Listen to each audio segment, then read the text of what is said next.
Mais le moment le plus terrifiant de cette histoire, c'est quand j'ai commencé à reconnaître beaucoup de personnes, parmi les gens que je voyais dans les flammes. C'est comme si un zoom agrandi de caméra rapprochait leur visage de moi. Je pouvais voir leurs traits, et voir l'agonie, et la douleur, et la frustration. Et un certain nombre d'entre eux ont commencé à appeler mon nom. Ils disaient, « Ronnie, ne viens pas dans cet endroit. Il n'y a pas d'issue de secours. Il n'y a pas d'échappatoire si tu viens ici. » En 1972, ma vie était brisée. J'étais un toxicomane, j'étais un criminel. Ma famille était brisée. Ma femme avait demandé le divorce à plusieurs reprises. Mes enfants avaient peur de moi. Je ne pouvais vraiment pas garder un boulot. Mon état mental était terrible.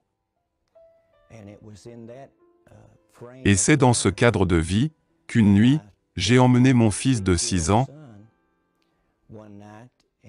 et nous sommes allés dans un petit magasin.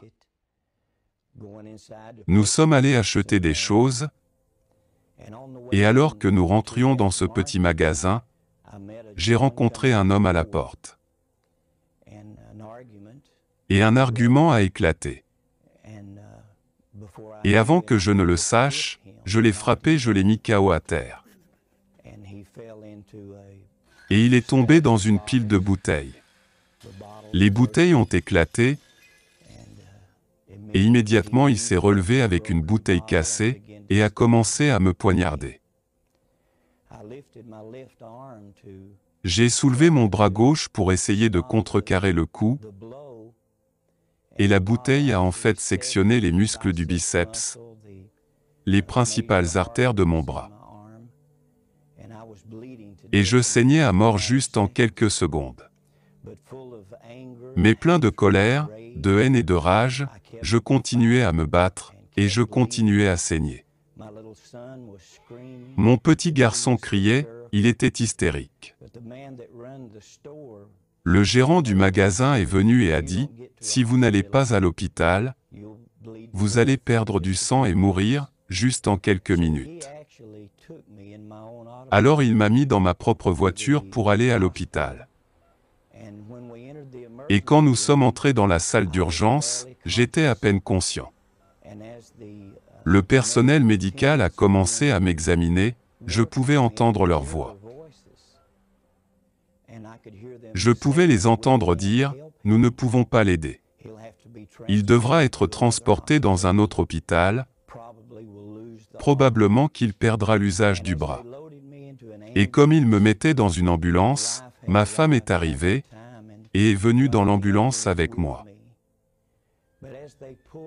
Mais alors que l'ambulance quittait le parking de cet hôpital, un jeune ambulancier paramédical m'a regardé en face, et je pouvais à peine voir, j'étais si faible. Il a dit, « Monsieur, vous avez besoin de Jésus-Christ. » Je ne connaissais pas Jésus. Je ne savais pas de quoi il parlait. Donc ma réaction a été de commencer à lancer des jurons. Et encore une fois il m'a dit, « Vous avez besoin de Jésus. » Et pendant qu'il me parlait, il m'est apparu comme si l'ambulance avait littéralement explosé en flammes.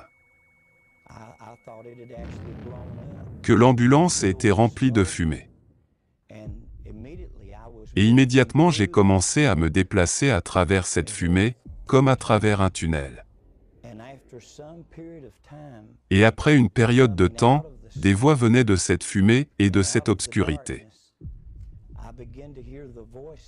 J'ai commencé à entendre les voix d'une multitude de gens, hurlant, gémissant et pleurant. Mais alors que je regardais vers le bas, j'ai eu la sensation de me voir descendre dans un volcan ouvert de feu, de fumée. Et des gens à l'intérieur de cet endroit en flammes, hurlant, pleurant qu'ils brûlaient, mais ils ne finissaient pas de brûler. Ils n'étaient pas consumés. Il se débattait. Il se débattait. Gémissait et agonisait. C'était comme s'il y avait une bataille en cours. Je n'étais pas chrétienne à cette époque, et je n'avais aucune idée de ce qu'était qu'une bataille spirituelle. Mais c'était effrayant pour moi, car je pouvais le sentir. Je pouvais le sentir comme si c'était la lumière et les ténèbres. C'était comme s'il se battait contre quelque chose. Je ne savais pas ce que c'était, mais maintenant je sais. Il avait une vision de l'enfer. Mais le moment le plus terrifiant de cette histoire, c'est quand j'ai commencé à reconnaître beaucoup de personnes, parmi les gens que je voyais dans les flammes. C'est comme si un zoom agrandi de caméra rapprochait leur visage de moi. Je pouvais voir leurs traits, et voir l'agonie, et la douleur, et la frustration. Et un certain nombre d'entre eux ont commencé à appeler mon nom. Ils disaient, « Ronnie, ne viens pas dans cet endroit. Il n'y a pas d'issue de secours. Il n'y a pas de moyen d'en sortir. » Et j'ai regardé le visage de l'un d'entre eux, qui était mort dans une tentative de vol. Il avait été abattu, et a saigné à mort sur le trottoir. Et j'ai regardé les visages de 2 autres personnes, qui étaient ivres, et sont mortes dans un accident de voiture. Et j'ai regardé le visage d'autres personnes mortes par overdose de drogue. Nous faisons la fête ensemble. Je voyais l'agonie et la douleur. Mais je crois que la partie la plus douloureuse était la solitude, la dépression qui était si lourde. Il n'y avait aucun espoir, il n'y avait aucun échappatoire. Il n'y avait aucun moyen de sortir de cet endroit. Et l'odeur était comme du soufre, comme l'odeur de la soudure électrique, et la puanteur était terrible. Et comme je regardais, j'ai vu des gens qui furent tués. J'ai été impliqué dans des fusillades où des gens ont été tués. J'ai moi-même fait de la prison pour homicide involontaire. J'ai grandi fondamentalement dans une école réformée et dans une cellule de prison. J'ai été battu sans pitié quand j'étais enfant, par un père qui avait des problèmes de colère et d'alcool. J'étais fugueur à 12 ans, et je sentais comme s'il n'y avait rien dans ce monde qui pourrait m'effrayer. Ma vie a été détruite, mon mariage a été détruit, ma santé a été détruite. Mais maintenant je vois quelque chose qui littéralement me fait peur à mort, parce que je ne comprenais pas. Et alors que je regardais dans ce gouffre, cet endroit de feu, de cris et de tourments, je me suis senti aspiré dans ces ténèbres. Et quand j'ai ouvert mes yeux, j'étais dans une chambre d'hôpital, à Knoxville, Tennessee. Ma femme était assise à côté. J'avais plusieurs points de suture sur mon corps. Mon bras a été épargné. Il y avait presque 100 points de suture. Et je regarde le visage de ma femme. Je n'étais pas préoccupé par mon état ou toute autre chose autour de moi. Tout ce que je pouvais visualiser était ce que je venais juste de voir. Il avait un drôle de regard sur son visage, et c'était un regard terrifiant. Et il dit, « Je ne sais pas vraiment ce qui m'est arrivé, mais j'ai été dans un endroit terrible. » Et moi, je continuais à lui dire, « Tu es à l'hôpital. Tu as été à l'hôpital depuis tout ce temps. » Et il n'arrêtait pas de dire, « Non, j'ai été dans un autre endroit. » C'était un endroit terrible. Je peux encore entendre les cris. Je peux encore sentir la terrible odeur. Je peux encore sentir le feu. Et je peux encore entendre les cris des gens que j'ai connus tout au long de ces années, me criant de retourner. Et au cours des jours qui ont suivi, J'ai essayé par tous les moyens de faire sortir cela de mon esprit. J'ai essayé de me saouler, je ne pouvais pas devenir ivre. J'ai essayé de me défoncer, je ne pouvais pas. J'ai essayé tout ce que je pouvais pour débarrasser mon esprit de cela, et je n'y arrivais pas. Un matin, plusieurs mois plus tard, je reviens à la maison, là où ma femme vivait. J'avais essayé de me saouler, je ne pouvais pas. Et quand je rentre à la maison, je me dirige dans la chambre, la lanterne brûlait. Ma femme était assise sur le lit et avait un grand livre ouvert sur ses genoux. Elle m'a regardé et son visage brillait littéralement. Et elle dit, « Ronnie, ce soir, j'ai accepté le Seigneur Jésus-Christ comme mon Sauveur. » Elle n'avait pas besoin de m'en dire beaucoup plus. Nos vies avaient été remplies d'agonie. Elle a grandi à Chicago où son père était barman, côté sud de Chicago. Elle ne connaissait rien à propos de Dieu, ou de l'Église, ou de la religion. Et la douleur sur son visage, les rides que j'avais causées sur son visage par les abus, la violence, l'alcoolisme et la toxicomanie, pendant les mois où je disparaissais, où les enfants ne savaient pas où j'étais, son visage avait changé. Les rides avaient littéralement disparu. Le sourire avait remplacé la douleur et l'agonie. Et elle m'a regardé et m'a dit, « Jésus m'a sauvé ce soir. » Puis elle dit, « Voudrais-tu venir avec moi pour entendre parler de cet homme appelé Jésus ?» Et j'ai pensé pendant une seconde, j'ai essayé toutes sortes de choses dans la vie, rien n'a marché pour moi. Les gens que j'aime le plus, ma femme et mes enfants, je suis terrible avec eux. J'ai donc accepté d'aller avec elle. Et quelques semaines plus tard, un dimanche matin, en fait, la date était le 2 novembre 1972, juste avant 12 heures. Un prédicateur s'est levé pour lire dans la Bible. J'étais assis à l'arrière du bâtiment.